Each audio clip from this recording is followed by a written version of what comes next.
আসসালামু আলাইকুম ভাইয়াপুরা, কেমন আছেন? আশা করছি সবাই ভালো আছেন। এখানে আমি তুলসী পাতা থেতো করে নিচ্ছি, মানে বেটে নিচ্ছি বলতে পারেন। তো আমার পাটার থেকে মনে হয় যে থেতো করে নিলেই তাড়াতাড়ি ইজি হয়। তো এটা আমি আমার স্কিনে লাগাবো, মানে আমার ফেসে লাগাবো, কারণ আমার ফেসে হালকা হালকা মেস্তা পড়ছে। তো একজন বলল যে তুলসী পাতা লাগালে নাকি মেস্তা চলে যায়। তো আমি শুধু তুলসী পাতা লাগাবো না, সাথে অ্যালোভেরা দিয়েও কিন্তু এটাকে মাসাজ করব। আর যেহেতু নিজের অ্যালোভেরা গাছ আছে, তো আমি কেটে রেখেছি, তো এটা মাসাজ করব। এই দেখুন, সুন্দর করে আমি তুলসী পাতাটা অ্যাপ্লাই করে নিচ্ছি। 10 থেকে 15 মিনিট রাখবো, মানে এটা তো দেওয়ার সাথে সাথে কিছুক্ষণের ভিতরে ড্রাই হয়ে যায়। তো এখন 5 থেকে 10 মিনিট রাখার পর আমি অ্যালোভেরা দিয়ে এটা সুন্দর করে ঘষে নিব। তো এটা ড্রাই হওয়ার পর আমি চলে আসছি অ্যালোভেরা দিয়ে এটা একটু ঘষে মাসাজ করে নেওয়ার জন্য। তো যাই হোক, ওয়াশ করে নিলাম অ্যালোভেরা দিয়ে ঘষে 10 মিনিটের মতো। তারপরে এখন দেখুন এটা সুন্দর করে কিন্তু অ্যাপ্লাই করে নিচ্ছি কী বল ফ্যান লাভলি। তো এই তো ফ্যান লাভলি অ্যাপ্লাই করার পর দেখি কয়েকদিন ইউজ করে আপনাদের জানাবো এটার রেজাল্ট কী, দাগ কি চলে গেছে না আছে। তো এখানে আমার হলো কাজের আপা চলে আসছে, উনি হলো হাঁস ছেঁকতেছে, মানে হাঁস ক্লিন করে দিবে আমাকে। তা আমি কিন্তু এমন না, তাকেই দিয়ে দিছি পুরোটা ক্লিন করার জন্য, কারণ হাঁস জিনিসটা কিন্তু একা কখনোই ক্লিন করা যায় না। তো আমি সর্বপ্রথম ওনার সাথে বসে ক্লিন করছি লং টাইম, তারপরে আবার ওনাকে দিলাম। তো এখন ছেঁকে উনি বাকিটা করে নেবে।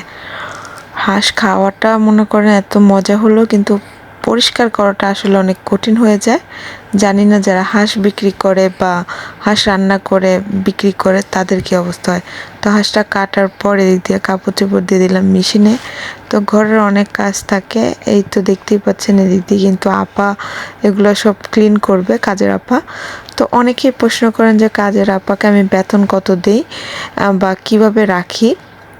আমি রাতে হয়তো অনেকে রাখতে চান, যেই কারণে এই প্রশ্নটা করেন, যে আমার জানতে ইচ্ছে করে যে আপু তুমি কাজের মেয়েকে বেতন কত দাও। তো সেটা আজকে আমি শেয়ার করবো। আর এখানে কাতলা মাছের মাথা কিন্তু আমি রান্না করে নিব এখন, কারণ এটা কাতলা মাছ আর কি, মাথা তারপর প্যাট এগুলো দিয়ে সুন্দর করে টমেটো দিয়ে ভুনা করব। তো আগে ভেজে নিব। তো মাছটা ভেজে নিব এই কারণে, কারণ কাতলা মাছটা ভেজে নিলে, ভেজে রান্না করলে কিন্তু গ্রানটা খুব ভালো আসে। আর এইভাবে মাথা রান্না করে দেখবেন, আর মাথাটা কত বড় দেখতেই পাচ্ছেন, পুরো বলটার ভিতরে কিন্তু অনেক অংশ ভরে গেছে। আর এখানে রাহানের আব্বু নিয়ে আসছে রাহানের জন্য চিপস, মানে সবার জন্য আনছে। তো রাহান তো চিপস বেশি পছন্দ করে। তো এই তো দেখতেই পাচ্ছেন তরকারিটা ডান। আপনাদের ভাই আসার পরে কিন্তু ওনাকে খেতে দিতে পারবো অ্যাটলিস্ট। তো রান্না বসে তো টুকিটাকি অনেক কাজ থাকে, ওগুলো করি। তো এই তো চিপস দিব এখন ওদের। আর এই তো দেখতেই পাচ্ছেন মাছটা দান হয়ে গেছে, আর সাথে সাথে কিন্তু আমি থালা বাসন একটু একটু করে ওয়াশ করছি। তো এইভাবে করে করে কিন্তু কাজগুলো করতে হয় ঘরের, একটু একটু একটু একটু একটু করে। এদিক দিয়ে আমি কিন্তু কিছু খাবার খেয়ে নিচ্ছি, কারণ অনেক বেশি ক্ষুধা লেগে গেছে।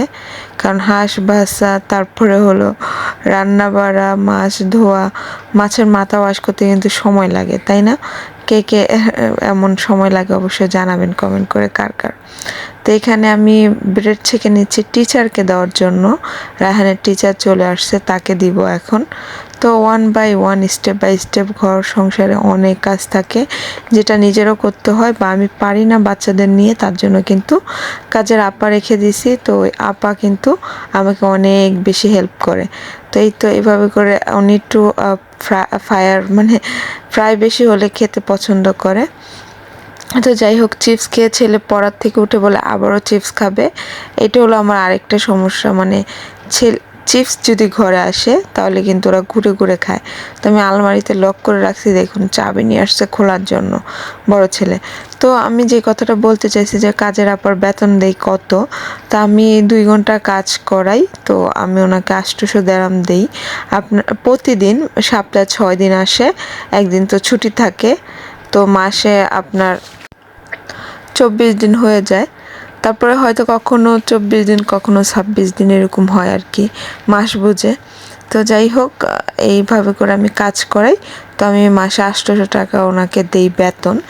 800 দেরাম, টাকা না, 800 দেরাম, বাংলার অনেক টাকা পড়ে।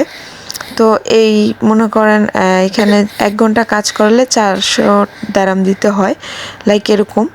তো আমার মোটামুটি না হলে হয় না, দেখা যায় ঘরের অনেক কাজ থাকে, যাবতীয় অনেক কাজ থাকে। ঘর সাফাই তো আমি কতবার করি, তারপর উনি আবার একদম ডিপ ক্লিন করে দিয়ে যায়, ঝাড়ু পোছা। তারপর অনেক তরকারি আছে, অনেক সময় আমি কাটতে পারি না, সেটা কেটে দিয়ে যায়। মানে আরও অনেক কিছু থাকে না, এরকম ঘরের কাপড় চোপড় মেলে দিয়ে যায়, বাস করে দিয়ে যায়, মানে যাবতীয় অনেক কাজই উনি করে দেয়। তারপর আমার কাজ কিন্তু সংসারে কম নাই। তো 3টা বাচ্চাকে খাওয়া দাওয়া, গোসল, শাওয়ার, তারপর ওদের টেক কেয়ার করা, এগুলোই কিন্তু অনেক বড় কাজ।